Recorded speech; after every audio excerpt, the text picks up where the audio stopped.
Comment bien choisir sa SCPI? Comment choisir la meilleure? On voit ça avec Grégory Frappé. Bonjour Grégory. Bonjour David. Bon, comment on fait pour ne pas se tromper? Parce que trouver la meilleure, on peut aussi se dire, voilà, comment on fait pour ne pas se tromper? Parce que ça ne s'improvise pas d'acheter, encore une fois, une part dans un portefeuille immobilier avec du commerce, des bureaux. Voilà, c'est pas ça n'importe comment.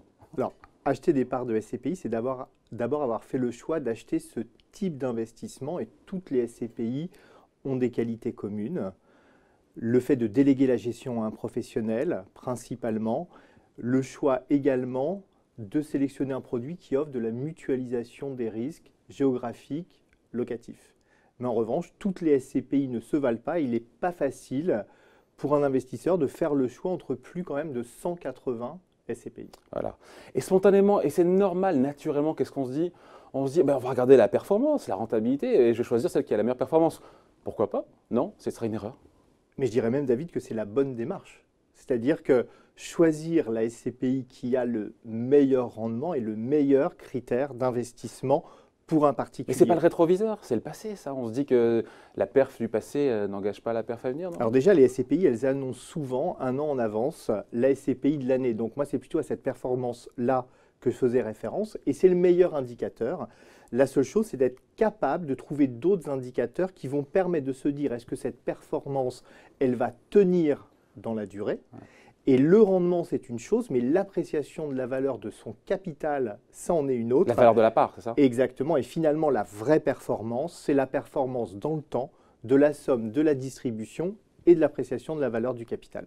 Donc on regarde le rendement dans la durée, l'appréciation de la part. Il y a d'autres critères qui peuvent paraître secondaires comme ça, mais qui sont intéressants pour avoir une vision globale. C'est le taux d'occupation. C'est-à-dire finalement s'il y a du monde dans les bureaux, dans les commerces, voilà, si c'est pas, c'est la vacance, quoi, pour éviter la vacance. Très clairement, la performance dans le temps, c'est deux choses. C'est les convictions du gérant au moment de sélectionner un actif ou un portefeuille d'actifs. Et le deuxième critère, c'est celui de la capacité d'une société de gestion de gérer ce patrimoine immobilier une fois constitué. Et le taux d'occupation… Qui doit être de 100% en théorie. Ou proche, non mais proche de 100%. Alors, comme on est sur un produit de mutualisation, la SCPI, elle n'est pas vide ou pleine. Donc déjà, elle a un taux d'occupation qui doit s'approcher des 100%. Il y a toujours une vacance structurelle. Au-delà de 90%, c'est un très bon taux. Mais le taux d'occupation, c'est quoi? Ce sont les loyers réellement encaissés par rapport aux loyers potentiellement quittançables si toute la SCPI était remplie. Autre critère, Grégory, le report à nouveau. On a largué beaucoup de gens là, c'est quoi le report à nouveau? Alors, le report à nouveau, il faut le remettre de façon assez simple. Chaque année, les SCPI, elles produisent un résultat comptable. Lié à l'encaissement des loyers. Très clairement, net de charge. Ouais. Et ce résultat, il va être distribué en tout ou partie. Et si c'est en partie, c'est la partie du résultat qui va être mis en réserve. Qui va être thésaurisé. Exactement. Moi, je suis assez mesuré sur l'utilisation de ce critère. Il faut qu'il soit petit, le report à nouveau, ou élevé alors? Alors, peu importe. Moi, pourquoi je suis mesuré, c'est les associés, en revanche, sont fiscalisés sur 100% du résultat en année 1. Ouais. Et souvent, le prix départ est indépendant du montant du report à nouveau mis en réserve. Donc, au final, avoir un report à nouveau important, ça veut dire quoi? Ça veut dire, pour les anciens associés, avoir été fiscalisés sur des résultats non distribués. Mais pour les nouveaux associés, c'est aussi la possibilité de pouvoir égaliser, homogénéiser les résultats futurs en cas de défaillance de la gestion ponctuelle. Ok. Autre critère, on se dit que finalement aller vers une SCPI paquebot, enfin là c'est la taille, la question de la taille de la SCPI, plus elle est grosse, plus elle est solide, ou c'est un peu rapide de dire ça? Moi je pense qu'effectivement, si on se dit que la SCPI est un produit de mutualisation, la meilleure façon d'assurer la mutualisation d'un portefeuille, c'est d'avoir un poids, une taille extrêmement significative. On est moins agile quand on est un gros paquebot, non? On n'est pas moins agile, mais en revanche, un paquebot, ça va plus loin, mais ça met plus de temps pour tourner.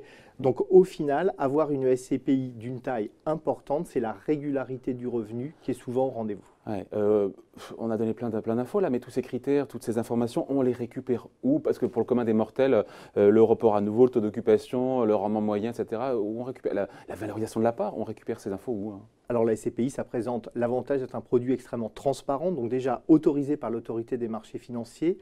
Il y a pour tous les associés la possibilité d'avoir des informations dans les bulletins trimestriels et dans les rapports annuels.